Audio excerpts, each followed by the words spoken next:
Pessoal, vamos continuar com a temporada de balanços aqui da carteira do canal e a gente vai falar hoje sobre os resultados do primeiro trimestre de 2024 da nossa querida empresa Alupar, que detém a maior posição da nossa carteira aqui de investimentos do canal, onde eu invisto na prática para vocês tomarem ciência também desse ramo de investimentos. Então vamos ver os resultados, o que se impactou, vamos ver a distribuição de dividendos, vamos ver os projetos futuros para que a gente se torne investidores cada vez melhores e mais cientes das nossas próprias escolhas, tá certo? Bem-vindo ao canal do Investidor Classe Média, eu sou o Gustavo e bora pro vídeo. E a Alupar soma uma alta anual de 6,8% no seu lucro líquido regulatório, totalizando 153,9 milhões de reais no primeiro trimestre de 2024. Mas para a gente entender a Alupar, a gente precisa saber a sua principal fonte de receita, de onde que ela tira esse dinheiro e de onde que ela tira esse lucro, tá? Aqui, bem basicamente, para a gente não estender tanto, a Alupar é uma holding, é uma empresa que detém pequenas outras centrais de energia elétrica, mais voltado para a parte de transmissão de energia e um pouquinho na parte de geração também. A Alupar, o interessante é que ela participa bastante aqui no Brasil, mas também tem contratos na América Latina e vem crescendo a expansão desses contratos. Então, ela é uma empresa que visa ali um crescimento regional muito maior do que a gente está acostumado que investem somente aqui no Brasil, né? Então, no seu portfólio de transmissão de energia, né, essas linhas de transmissão que você vê por aí, onde ela é responsável por deixar essas linhas saudáveis, ela conta com 36 sistemas de transmissão, totalizando 9.314 quilômetros de transmissão. Então, quanto mais quilometragem a Alupar tem, mais receita ela recebe devido a apenas deixar essas linhas lá disponíveis, tá certo? Ela tem contratos de 30 anos aqui no Brasil e no Peru, e ela tem mais 3 contratos perpétuos, contratos eternos, 2 na Colômbia e 1 no Chile. Então isso é bastante interessante pela previsão de receitas da empresa, apesar dos seus investimentos. Isso da parte de transmissão. Para geração de energia, ela conta com um portfólio para produzir com uma capacidade de produção de 798 megawatts, tá? Sendo que ela tem as usinas hidrelétricas, as pequenas centrais hidrelétricas também, ela tem os parques eólicos e agora com o parque solar também, tanto aqui no Brasil quanto na Colômbia e também no Peru. Então, isso que eu acho interessante de analisar aqui, você consegue ver nessa tela mais amplamente todas essas linhas de transmissão ali, né? Então ela tem hoje operacional 7.139 já em operação, né? Operando ali 100% do sistema e mais 1.666 em implantação, e ela tem ali para a parte de geração 4 usinas hidrelétricas, 5 pequenas centrais, 7 parques eólicos e um parque fotovoltaico novo também, somando os 798 megawatts de operação, tá certo? Esse que é o interessante. Uma coisa para quem é investidor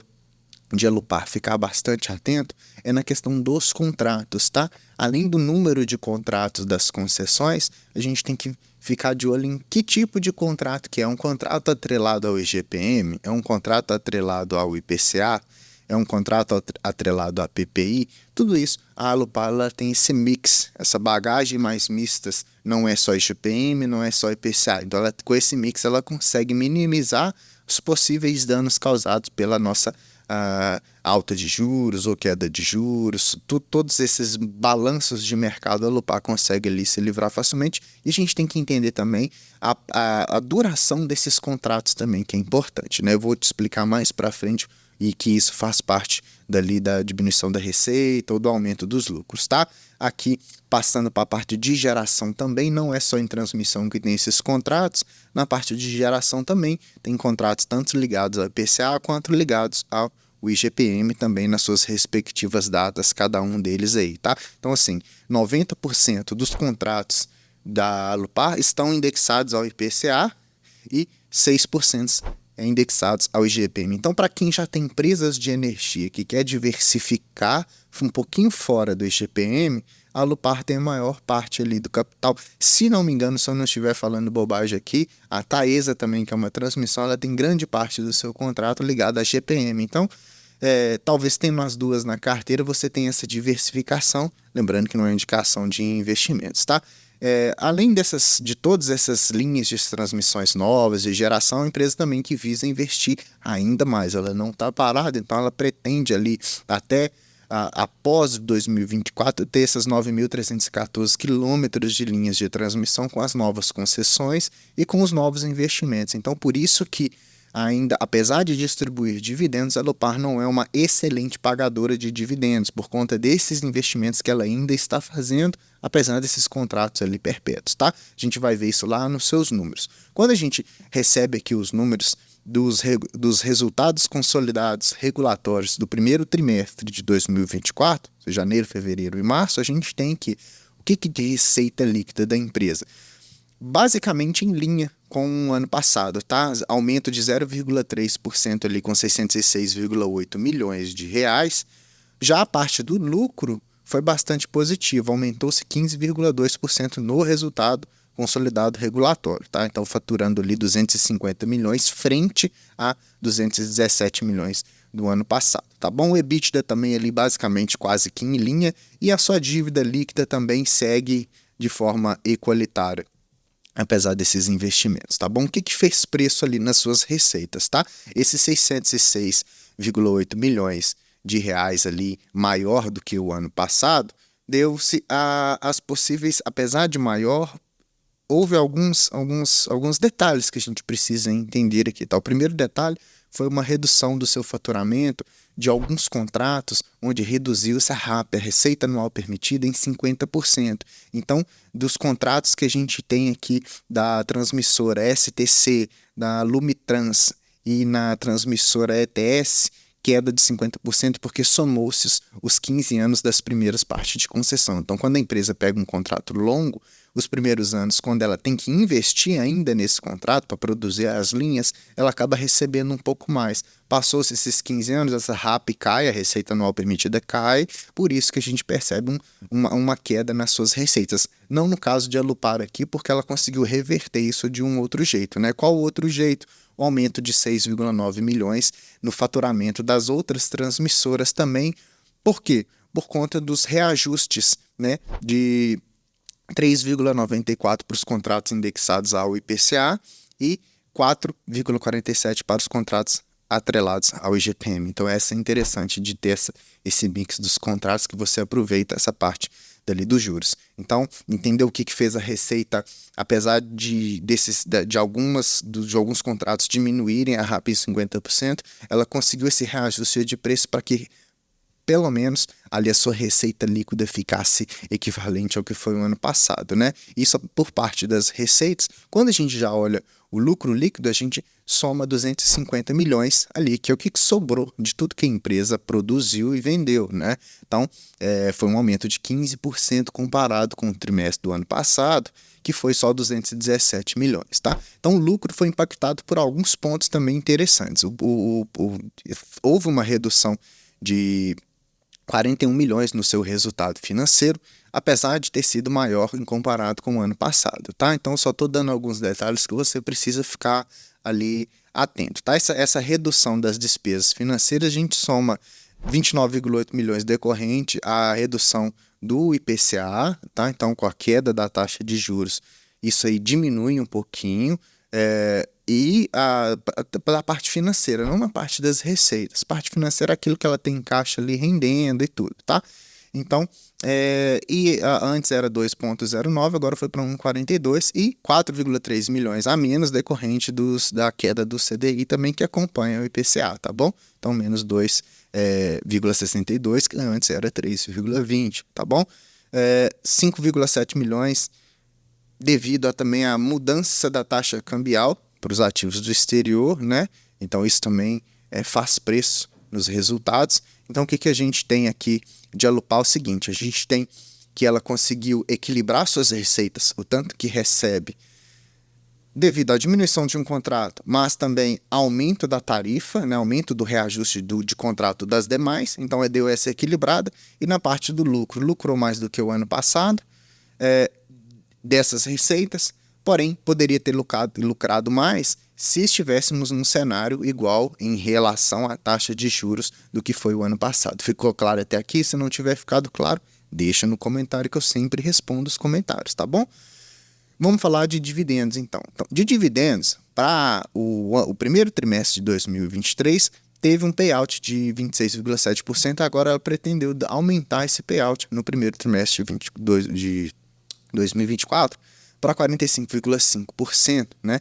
Somando ali 66,6 milhões. Isso é um dividendo que está por vir, né? 7 centavos para alupar 4 ações preferenciais ou ordinárias alupar 3 e para as units 21 centavos alupar 11, tá certo? E você tem até 16 de maio para ter essas ações na sua carteira para que você possa receber em junho esses dividendos, tá?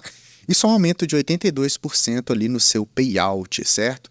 Apesar de tudo, quando a gente fala de dividendos, o interessante é que a Alupar, nos últimos anos, de 2020 para cá, ela vem aumentando o seu pagamento de dividendos, ainda mais com todos esses investimentos, né? Então a gente viu lá, 2020, 23 centavos, depois 28 centavos, 41 centavos, ano passado 60 centavos e agora em 2024 ela já distribuiu 26 centavos, tá certo? Isso já considerando esse dividendo que está por vir. Outra coisa interessante que eu até fiz vídeo no canal, vou deixar aqui para você assistir e entender mais, é sobre as bonificações. Dia 24 de abril de 2024 ela fez uma bonificação de ações porque ela tinha um residual no seu caixa. Estava sobrando dinheiro, ela não podia deixar esse acúmulo de dinheiro devido a uma lei, né, a lei das sociedades ali do mercado. Ela não podia deixar esse dinheiro e não queria distribuir dividendos, porque já iria distribuir esses dividendos aqui. Então, o que ela fez? Bonificou os acionistas com mais ação para gerar mais liquidez também para a própria empresa, tá? Então, quando a gente olha também em termos um sumário geral das suas receitas, a gente percebe que ela, até 2019, ela vinha bem em linha, subindo bem devagar com os lucros ondulatórios. De 2019 para cá, ela subiu bastante em termos de receita, devido aos investimentos, e com certeza subiu o lucro também. Depois deu uma leve corrigida em 2022 e 2023, e agora ela tende a crescer um pouquinho as suas receitas com resultado mais positivo, igual você está vendo aqui nesse gráfico interessante, né? Com tudo isso, do início do ano para cá, as ações de Alupar têm acumulado uma leve alta de 0,62%, praticamente em linha ali com alguma volatilidade, né? Bons momentos para comprar ou vender. Isso fica a critério de cada investidor, tá certo? Custando aí R$ 9,68. A gente tem que, para indicador fundamentalista das análises, né? Hoje, nos últimos 12 meses, a média geral ali de dividendos está 3,93, está com preço-lucro negociado a 12,36, um preço-lucro esticado, né? Um preço-lucro um pouco maior do que aquilo que a gente espera, né? Para isso se corrigir, ou o preço diminui ou o lucro tem que aumentar mais ainda. Vamos aguardar no próximo trimestre para ver se a gente consegue lucrar mais com a nossa empresa, né? EV/EBITDA também esticado, 7,5, já não está ali aquela barganha, né? Dívida líquida por EBITDA ainda controlada quando se fala em transmissoras de energia. Um ROI não tão desejável, né? Abaixo de 10% ali. Se a gente for comparar esse ROI com a questão tanto o ROI quanto o ROIC, né? Quanto a nossa taxa Selic, por exemplo, o crescimento da taxa Selic ainda está mais promissor do que o Alupar, mas eu vou te mostrar uma coisa interessante no final do vídeo, tá? E um CAGR de receita, né, capacidade de crescimento de 20% nos últimos 5 anos, tá? Então, uma empresa, ela tem se mostrado um pouco mais cara devido a essa questão dela ter esses projetos futuros muito bem consolidados, contratos muito longos e essas operações no exterior que ajudam bastante com seus contratos perpétuos. Por isso que a gente não deve ver por um longo período a Alupar negociando num preço muito barato, porque é uma empresa bem consolidada, uma empresa bem atrativa no sentido dos investidores, então nem muita gente quer vender, então acaba que o preço começa a ficar mais esticado mesmo, tá? Ela tem pouca volatilidade por ser uma transmissora de energia, e se a gente pensa, será que valeu a pena investir em Alupar ou não? A gente pode analisar o seguinte, de 2019 até a presente data, né, nos últimos aí 6 anos, por exemplo, 5 anos, a Alupar teve 76,99% de rentabilidade, o 50% para o IEE, que é o Índice de Energia Elétrica, 46% para o IMAB, que é o IPCA longo, e 36% do Ibovespa. Então, quem investiu em Alupar não está triste e não está vendendo as suas ações. Por isso que as ações têm um preço um pouco mais esticado quando a gente analisa esses dados, tá certo? Então, quando a gente faz um parâmetro geral para ver os resultados desse trimestre e do que foi, a gente entende que a Alupar, por ser uma transmissora e também um pouquinho de geradora de energia, por ter esses contratos longos e por ter esses contratos perpétuos, vem faturando mais ou menos em linha do que foi o ano passado, sem grandes diferenças, apesar de ter tido um lucro maior, porque os contratos foram reajustados de acordo com o IPCA um pouquinho maior, que a inflação, e com o CDI, tá? Então, isso que foi que aumentou seus lucros ali. Com isso, ela distribuiu os dividendos e parte também ela vai investir em novos projetos para as novas linhas de transmissões, para pegar novas concessões e poder aumentar suas receitas, e aumentar os seus lucros, e aumentar os investimentos, e assim vai sucessivamente, tá certo? Se você é um investidor de Alupar, deixa aqui nos comentários o que você acha da empresa, se você está feliz, há quanto tempo que você investe nela. Esse foi o vídeo do nosso resultado do primeiro trimestre de 2024. Espero que você tenha ficado feliz. Se ficou feliz, deixa like para mim e se inscreva no canal. Se você não é um inscrito, eu preciso dessa inscrição sua, ativando o sininho para receber logo as notificações quando eu fizer vídeo.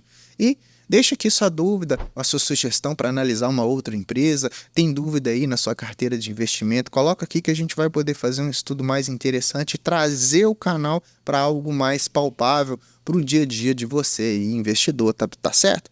Então, beleza, pessoal, é tudo isso mesmo aí. Obrigado mais uma vez por ter ficado até o final. Te vejo no próximo vídeo. Até mais.